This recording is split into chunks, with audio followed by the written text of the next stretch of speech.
Eu sou Marlúcia Santos de Souza, sou historiadora e sou uma das diretoras do Museu Vivo do São Bento. A ideia do Museu Vivo do São Bento, ela surge como percurso de visitação. Vale lembrar que nós, historiadores, que trabalhávamos na rede pública, eu particularmente gostava muito de levar meus alunos para visitar os museus. E nós visitamos os museus tradicionais, com alunos da escola pública aqui do Hélio Rangel, por exemplo, que fica situado aqui em Jardim Primavera. Então, nós visitamos o Museu Histórico Nacional, o Museu da República, o Museu Imperial. E essa coisa de visitar um museu clássico, um museu tradicional, nos dava aquela compreensão da potência pedagógica que tem o museu. Na hora de você trabalhar, por exemplo, os conteúdos históricos, né? Que nós somos historiadores, professores de história. Mas, ao mesmo tempo, isso gerava um incômodo, um desconforto de perceber que a Baixada Fluminense não possuía nenhum museu para contar a sua história. Nós estávamos visitando museus nacionais que traziam recortes, faziam seleções sobre a história do Brasil, mas a gente não tinha nenhuma para contar a história da Baixada Fluminense. Um outro aspecto também importante a considerar é que nós estudávamos na FEUDUC, depois começamos a trabalhar como professores no departamento de História. E naquela época nós estávamos trabalhando com a formação de professores, mas esses professores que estavam ali se formando, na verdade, eram pessoas de classe popular. Então, eram pessoas que eram de escolas privadas, empregadas domésticas, pessoas que trabalhavam na construção civil, ou seja, trabalhadores com uma formação precária, né, na sua grande maioria. Então, a gente tinha que pensar um trabalho pedagógico com esses alunos que eram alunos trabalhadores, que tinham trabalhado o dia inteiro, que chegavam para estudar à noite. E, ao mesmo tempo, tínhamos que superar as dificuldades de leitura, dificuldade de conteúdo. E queríamos ainda mais romper um paradigma, que naquela época era muito presente, de que professor era só aquele de sala de aula, não era o pesquisador. Então, você tinha aquele que era o bacharel, que era pesquisador, e professor que só aplicava o conteúdo alheio, bem uma herança fordista. E isso também nos incomodava. Então, a gente não queria ser só o mero executor da produção do conhecimento alheio, a gente queria ser produtor de conhecimento. Então, uma das coisas que nós começamos a fazer é acoplar no processo de formação docente, ali dos estudantes, trabalhadores, uma formação que fizesse com que eles saíssem daquele lugar da mera execução, que caminhasse um pouco para a pesquisa. Curso de extensão, visitas aos arquivos, visita aos museus e trabalho de campo pela Baixada. Algo que me deixava bastante incomodada naquela época não tinha um museu oficial na Baixada Fluminense. O museu que tinha em Caxias era o Museu da Taquara, não tinha nenhuma legislação. E era o Museu do Duque. Olha, de quem? Do Duque de Caxias, que não era, digamos assim, uma história que nos interessava, embora ela seja importante, mas estávamos mais interessados em visibilizar a história dos moradores da Baixada, que é formada por classes populares, por trabalhadores, uma média de salário de 0 a 3 salários mínimos. Então, como é que a gente conseguiria superar esse dilema, ou essa ausência, esse esquecimento? Então, nós começamos a realizar os chamados trabalhos de campo. Esses trabalhos de campo, eles eram um apoio na formação desses estudantes, mas, ao mesmo tempo, ele acabou sendo realizado também por outros grupos, comunidades eclesiais de base, associações de moradores. E aí nós fomos criando percursos de um dia inteiro de ônibus, todo mundo pagando os custos daquele transporte, pagando sua própria alimentação, e saímos a fazer estudos de campo. Então, uma das coisas importantes era conhecer a própria Baixada, porque vivíamos na Baixada Fluminense, mas não conhecíamos essa potência que é a Baixada e nem a sua condição histórica, né? Então, fazer os trabalhos de campo pela Baixada era ver ao vivo as pegadas deixadas pelo homem no tempo. Então, podíamos passar pelos caminhos do ouro, pelos caminhos da fé, pelos caminhos do pano, visitando as fábricas de tecido do século XIX para o século XX. Esses trabalhos de campo, eles estavam associados ao estudo mesmo. Então, levávamos materiais, montávamos material de apoio. Então, era um dia de estudo e de visitação, mas, ao mesmo tempo, ele acabava sendo um lugar de afetividade, um lugar de turismo, turismo solidário, uma outra forma de pensar o território e de vigiar o território, ver o que está acontecendo com os patrimônios, com esses lugares de memória importante para contar a nossa história. Então, um desses percursos era pela Fazenda do Iguaçu, que nós chamamos desde já de percurso de Museu Vivo do São Bento. É interessante observar que todos os nossos percursos, eles possuíam uma cronologia própria. Você pega lá os Caminhos do Ouro, nós estávamos atravessando pelas pegadas deixadas pelos homens que viveram no século XVIII e que estavam ali marcados por esse período da colônia dourada, da Baixada como lugar de escoamento do ouro, os primeiros caminhos, ocupação serrana, e depois com a abertura das variantes. Então, a gente visitava todas as variantes. Então, a temporalidade era o século XVIII. Quando você pega os caminhos do pano, a gente está visitando o final do século XIX, início do século XX, a história da industrialização na Baixada Fluminense. Então, passar pelas ruínas, passar pelas fábricas, pelas vilas, ouvir operários, tudo isso fazia parte do percurso.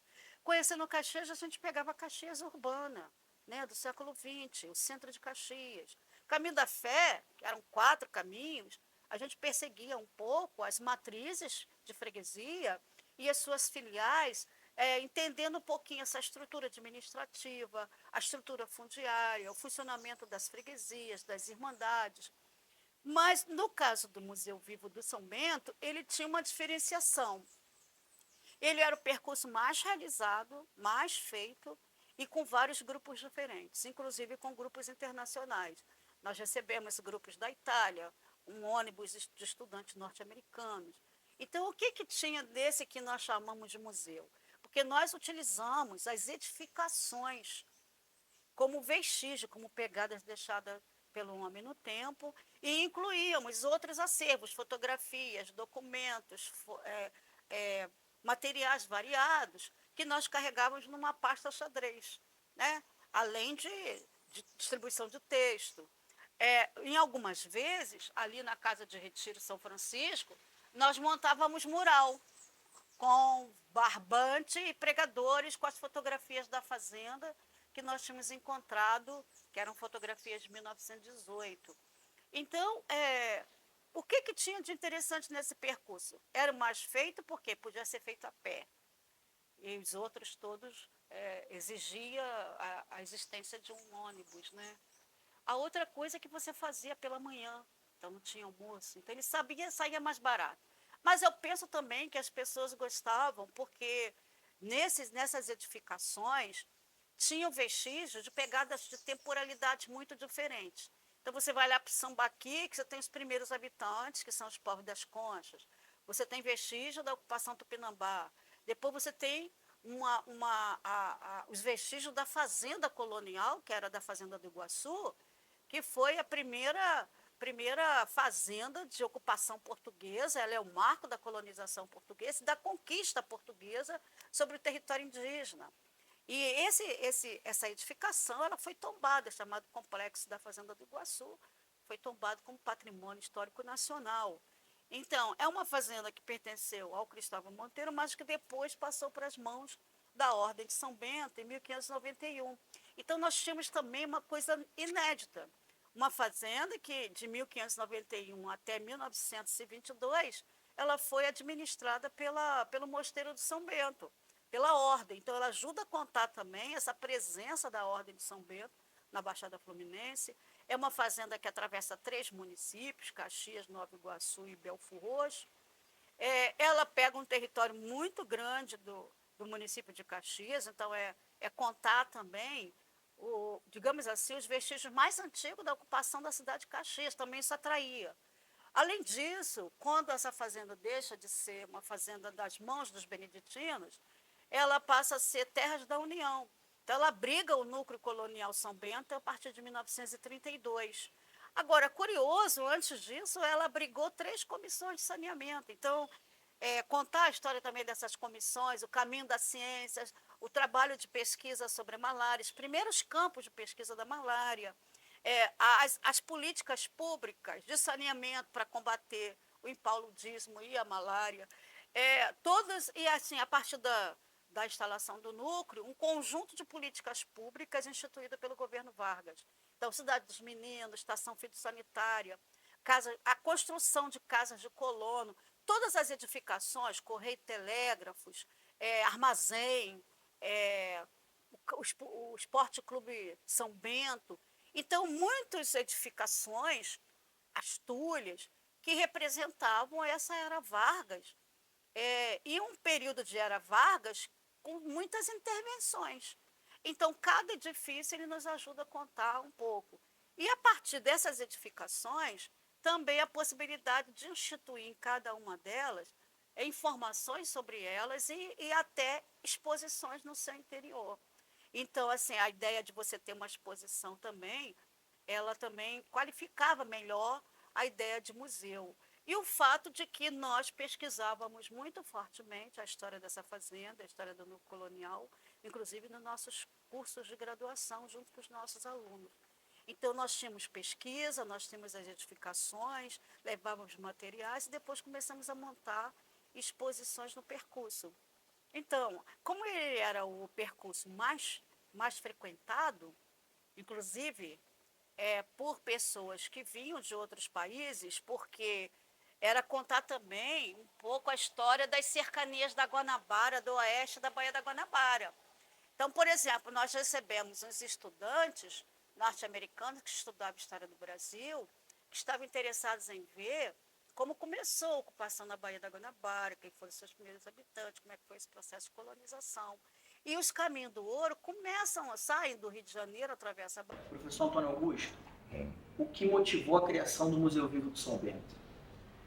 A necessidade da cidade dispor de um equipamento cultural que cuidasse da memória, da história, da cultura popular, do ponto de vista de um ponto de vista museal.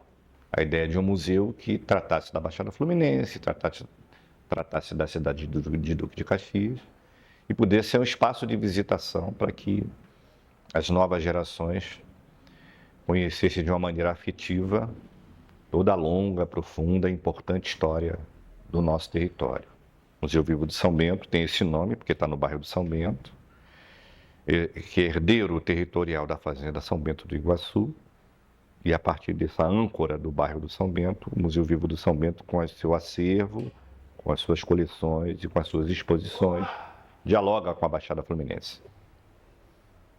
Take 2, professor Antônio Augusto, quais foram os maiores desafios enfrentados durante a fundação do museu? Convencer o poder público da necessidade de um equipamento cultural desse porte. O Museu Vivo do São Bento é herdeiro de iniciativas anteriores. Iniciativas que começaram no curso de História da FEUDUC, com a criação do Centro de Memória e Patrimônio, lá no comecinho dos anos 90, que se desdobrou para o fortalecimento de outras instituições, de outros espaços de cultura e de memória, como, por exemplo, a revitalização do Instituto Histórico da Câmara Municipal de Duque de Caxias, a partir da fundação da ASAMI. E essas experiências, toda a criação da PPH Clio, né, não posso deixar de citar isso, que na verdade é o grande núcleo de luta política institucional para que a memória e o patrimônio da cidade pudesse ser preservado. E essas experiências acumuladas no Departamento de História da FEUDUC e também no Departamento de História da Unigran Rio, nas lutas travadas pela PPH Clio, no esforço de revitalização da ASAMI, nos indicaram a necessidade de que o município pudesse e devesse dispor de um espaço público, equipado, para garantir não apenas esses acervos, mas a divulgação dos acervos.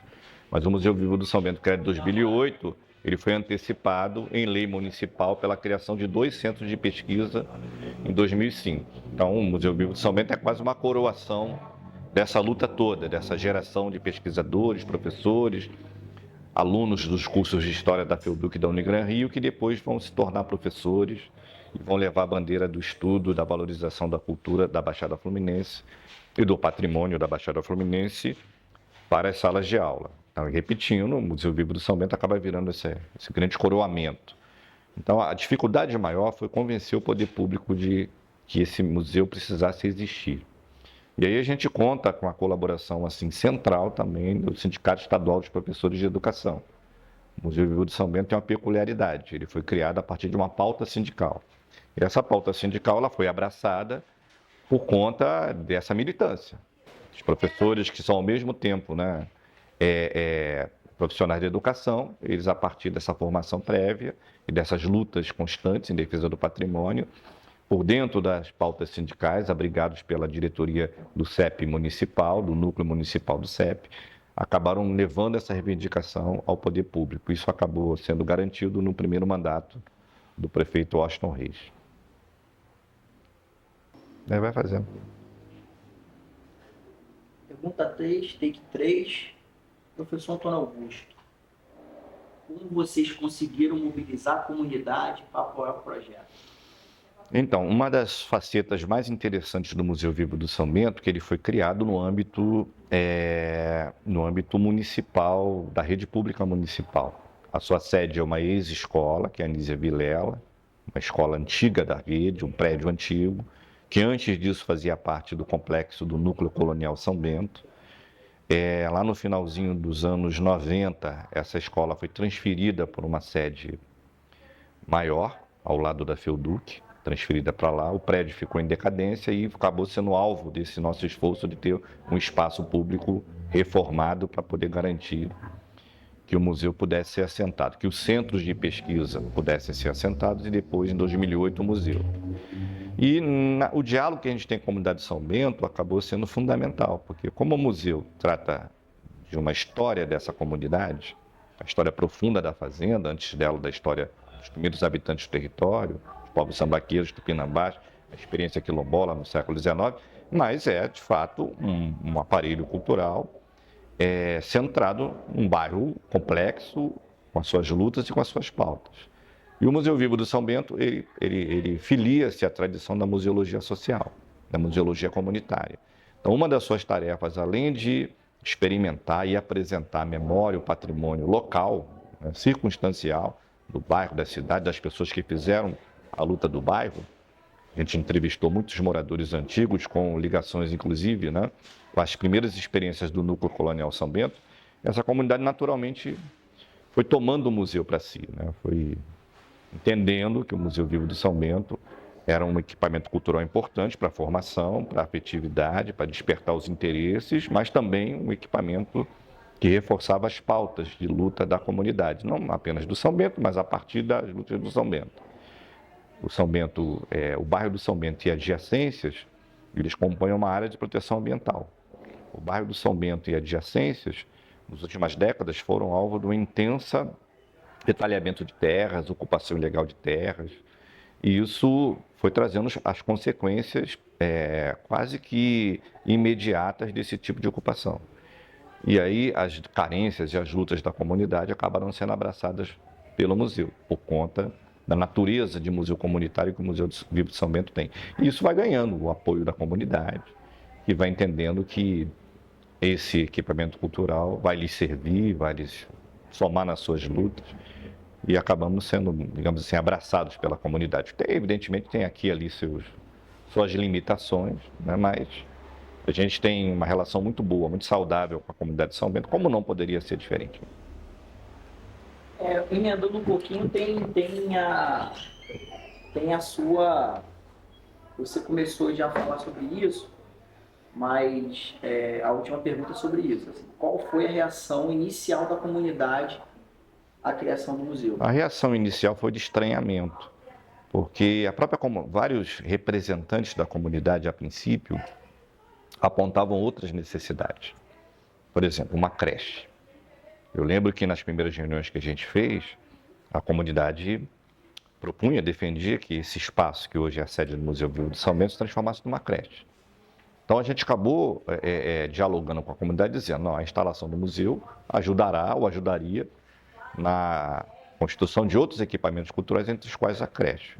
Houve um momento, inclusive, que a direção do museu, eu incluso nela, se empenhou diretamente com a secretaria, à época do governo, primeiro o governo Zito, que sucedeu o governo Washington Reis, lá no começo dos anos 2000, que havia um plano federal de ocupação do território com a construção de CLEST, e o Museu Vivo de São Bento comprou essa briga, foi para todas as instâncias federais em busca desse apoio. A criação de um complexo de apartamentos ao lado da Felduc, dentro de um projeto de Minha Casa Minha Vida, propunha a existência de uma creche, a gente defendeu isso, dialogamos com os órgãos estaduais e federais na defesa dessa creche. Ela acabou não saindo porque não houve essa decisão por parte das lideranças políticas institucionais ao longo. E aí a comunidade começou a perceber que, de fato, o museu estava interessado não apenas em estar como museu, mas como uma plataforma de luta. E aí esse primeiro estranhamento acabou virando depois como eu disse antes, um apoio à existência do museu. A outra coisa interessante é que a presença de um museu ou de um equipamento cultural, ele dá dinamismo social e econômico para o bairro. Então, a chegada de várias delegações, o museu recebe as escolas, recebe pesquisadores, recebe universidades, recebe pesquisadores estrangeiros, é um ritmo muito dinâmico. Isso faz com que o entorno do museu, o bairro como só, acabe virando um alvo da circulação dessas pessoas e dinamiza economicamente e valoriza socialmente o bairro. A autoestima do bairro começa a aumentar no sentido que ele é identificado como esse espaço de circulação. Então, a princípio, um estranhamento acabou virando um acompanhamento mais próximo da comunidade. Nessa sequência, por exemplo, a reidentificação do sambaqui do São Bento, as intervenções que foram feitas lá no fundo do bairro, numa área de sofrimento social, também trouxe valorização para aquelas ruas, para aquelas quadras. E aí, volto a dizer, uma valorização socioeconômica e autoestima de viver no local que passou a ser identificado pela cidade, pelo país e pelo mundo como um espaço de patrimônio relevante. Então, a gente acaba ganhando a parceria da comunidade com isso. Isso não é sem susto, né? Isso aqui e ali sempre traz um estranhamento, mas, na média, a relação é muito boa. A gente falou de 4 temas. Teria algum outro tema que você queira abordar em relação ao museu?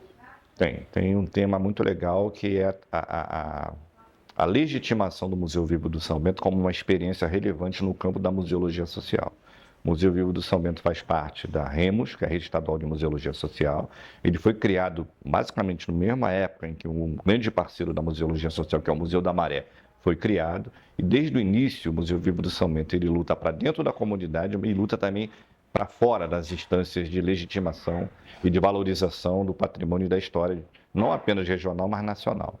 Então, o Museu Vivo de São Bento, nesse time de museus comunitários que o Estado do Rio abriga e constrói com muita dificuldade, e que a REMUS centraliza, a REMUS é um coletivo que centraliza esses museus comunitários, são em torno de 35 museus comunitários atuantes na REMUS, o Museu Vivo de São Bento ganhou esse destaque. Primeiro que por conta da relevância de onde ele está, né, que é uma área de sofrimento social, segundo o Instituto de Caxias, e esse trabalho de valorização da história do patrimônio e de autoestima, que é uma consequência disso.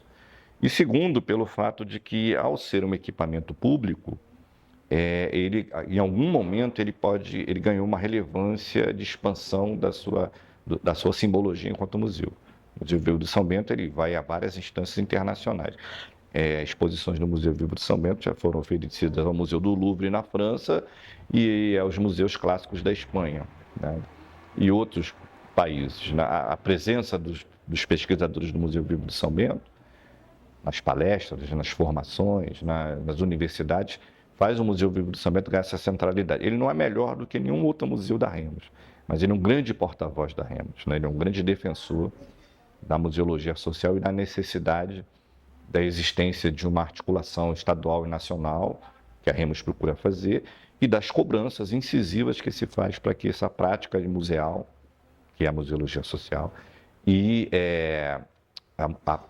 a sua face aplicativa, que é o comunitarismo museal, que é o chamado museu comunitário, possa ser incorporado pelas instâncias de decisão e de política pública como algo necessário. Nesse sentido, o Museu Vivo do São Bento, junto da PPH Clio, que é uma das suas gestoras, a PPH Clio é uma das gestoras do Museu Vivo do São Bento. Ela fez um trabalho muito profundo, a PPH Clio, o museu e outros parceiros, no fortalecimento da governança cultural da nossa cidade, atuando no Conselho Municipal de Políticas Culturais há muitos anos e ajudando a construir uma governança cultural na cidade de Caxias, que hoje dialoga com os fomentos que vêm das leis federais, dos fundos, de fundo a fundo, né? A primeira lei é o Aldir Blanc, a lei Paulo Gustavo, agora a Política Nacional Aldir Blanc. Então, o Museu Vivo de São Bento, em parceria com a CLIG e outros atores, ganha essa relevância. Então, além daquilo que ele é, que é um museu, que é um espaço de encantamento, né? Esse belo trabalho pedagógico que ele faz com a criançada das escolas, com os adolescentes, ele é o que a gente chama desse elemento orgânico politicamente ativo, né? Como uma instituição que se posiciona firmemente em defesa do patrimônio e na cobrança para que a pauta cultural entre na pauta das políticas públicas do governo municipal, do governo estadual, do governo federal. Isso é muito relevante não esquecer isso. São quantos anos? O professor Edson sabe fazer mais conta do que eu. A gente foi criado em 2005 como centro de pesquisa, em 2008 como museu, tem para trás quase uma década ou 2 décadas de esforço, de acumulação, e já estamos em 2024. Então, todo esse longo trabalho acabou dando essa legitimidade para o Museu Vivo do São Bento e para os seus parceiros, em particular para a PPH Clio. Vamos lá, gravando.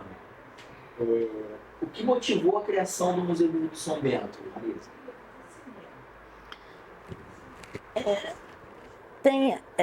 Antes, né? Acho que a questão da gênese, antes desse movimento para a criação do museu, era a preocupação da gente com a questão da história no município, né? Tanto histórica do município, né? Como a história também da educação. Desde a década de 90, a educação a gente lutou e conseguiu colocar na lei orgânica, né, que tinha que ter a história do município, né, da Baixada Fluminense no currículo escolar, né, que tinha que fazer parte do currículo vivo das escolas, a história regional. Então a gente já tinha essa preocupação desde a década de 90. Na greve da gente, isso foi construindo, né, a CLIO, que é a Associação dos Professores de História, né, e a FIUDUC, que era a faculdade que infelizmente acabou, que formou muitos professores de História em Duque de Caxias e na Baixada Fluminense, trabalhava muito a questão da história regional e da história do município, do patrimônio, né? A importância do patrimônio histórico. Então, os professores já faziam sempre trabalho de campo, conheciam, né, nesse trabalho de campo, os espaços, né, que tinha marca, né, da gente no tempo, do homem no tempo, né? O que tinha, porque infelizmente em Caxias o poder público nunca investiu muito em guardar, em preservar o patrimônio público, histórico, né? Então a gente fazia essa visitação, já tinha isso. Então tinha toda essa preocupação já com o patrimônio. Aí na greve da gente de 2005, nós colocamos na pauta da greve, né, na reivindicação, na nossa pauta reivindicatória, a criação do Centro de Referência Patrimonial Histórico de Duque de Caxias e o Centro de Memória, né, da Educação, né, de Duque de Caxias, na Baixada Fluminense. E uma das coisas importantes também para o CRPH, Centro Patrimonial Histórico de Duque de Caxias, era criar também um Museu Vivo de São Bento. que já era um espaço já visitado pela categoria, né? Um espaço histórico, da marca do Homem no Tempo ali, desde dos sambaqueiros, né? Do homem pré-cabalino ali na cercania da Guanabara ali, de 4.000, 8.000 anos atrás, mais ou menos, né?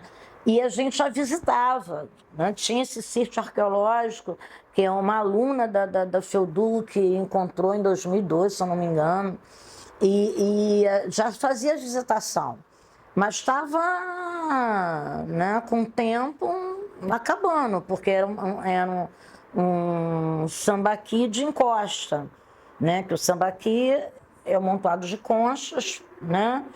Peixes, de tudo, que é onde viviam, né, os sambaqueiros que eram nativos antes dos tupinambás, que existiam, que eles viviam em grupos, né, nessas regiões, e ali tinha esse sambaqui que a gente tinha essa preocupação também de preservar.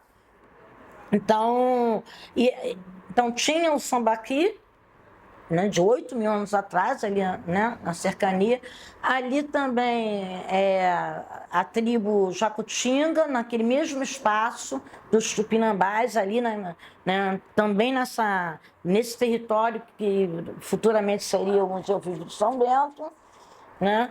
Era ali também, de 2.000 a 3.000 anos antes de Cristo, também, que a gente nem sabe se conviveu com os sambaqueiros ou não, né? Era ali também, na mesma. E também depois os franceses ocuparam ali, né? Os tupinambás, né? Que era da tribo Jacutinga ali, enfrentaram, né, os portugueses, né? Para tirar os portugueses, brigaram, né? Lutaram contra a ocupação lusitana. Então, assim, tem carregado de histórias, carregado de histórias. Depois, quando os portugueses conseguiram ganhar, conseguiram vencer essa batalha, exterminar quase os nossos tupinambás, ele conseguiu da coroa ali as terras, vastas terras ali, que foi criada a fazenda ali, né?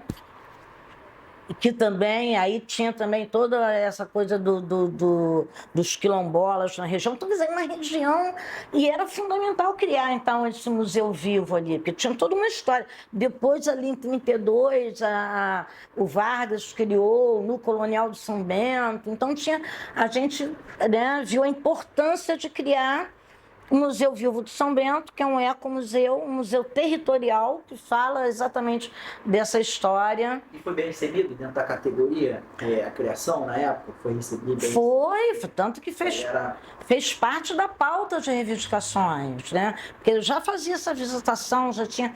E na campanha, por exemplo, para salvar o sambaqui, esse sítio arqueológico, porque ali é área pública, né? Inclusive é uma APA ali no São Bento, APA, uma área de proteção ambiental, mas não tem proteção nenhuma, né? Infelizmente, até hoje, né? Na prática não tem essa proteção. Tem todo o movimento da sociedade civil para isso, né? E para que eu falei essa coisa? Não, porque no momento que você estava falando da galera queria proteger ali o... Ah, sim, o sambaqui. Aí esse sambaqui ficava no terreno de um morador lá, né, que ocupou naquela área toda ocupada, morava lá há 40 anos e estava vendendo. Né? Já tinham 2 pessoas que tinham comprado já pedaços do terreno que ele loteou espaço dele. Aí a gente fez um movimento para tentar comprar. A gente não pode comprar terra pública, mas ele não podia vender, nem ninguém podia comprar, mas simbolicamente comprar para que não destruíssem aquele espaço. Então, foi até sugestão dos próprios professores que visitavam. A gente fez toda uma campanha para salvar o Sambaqui do São Bento.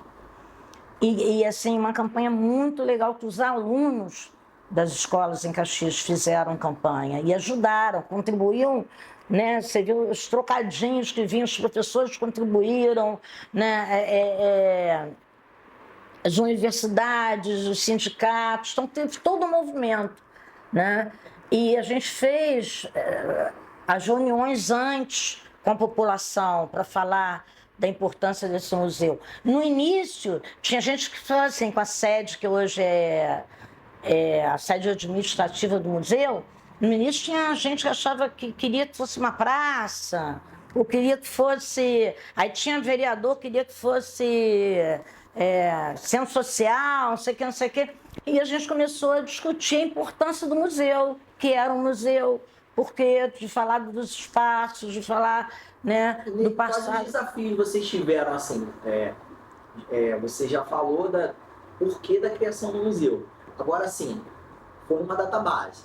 Uhum. A database precisa de uma negociação com a institucionalidade, com o prefeito, enfim, com os vereadores. Quais foram os desafios que vocês enfrentaram para que isso fosse levado à frente? Né? Essa ideia, esse clamor, essa vontade dos professores de criar o Museu Vivo do São Bento, qual foi a dificuldade? Quais foram os desafios que vocês tiveram? Olha, tem muito aí da força da categoria. A categoria em Caxias ela é muito participativa, né? E a gente sempre foi conquistando. Todos os anos na database a gente sempre arrancava muitas conquistas. Historicamente, a gente sempre teve isso. Então, acho que muito a força da categoria. A negociação, eu acho que foi mais com a secretária de Educação. Eu acho que... Acho que aí Quem era a secretária na época? a professora Selma Silva. Sim. Eu acho que foi mais com a secretária, porque o prefeito concordou porque era uma pauta mais pedagógica, né? Porque assim, e essa pauta era sempre discutida mais com a educação. Sim. Né? As pautas mais salariais, tal, era mais com o prefeito, tal, então essa era mais... Então, acho que avançou muito mais por aí, né? Aí ele assinou, né? O prefeito topou. Topou. Isso foi em maio, né? Database em maio, e assinar mesmo o decreto de criação foi em dezembro, foi assinado no final. Já tinha sido aprovado, e tal, e a gente continuou fazendo a pressão e saiu. Depois a briga continuou. Porque o problema era criar. E aí, criou, mas você tem que ter estrutura.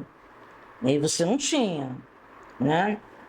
Praticamente tudo que do museu, os diretores, e aí quando foi criado, né, os professores que foram lotados no museu, também foram muito essa discussão com o sindicato,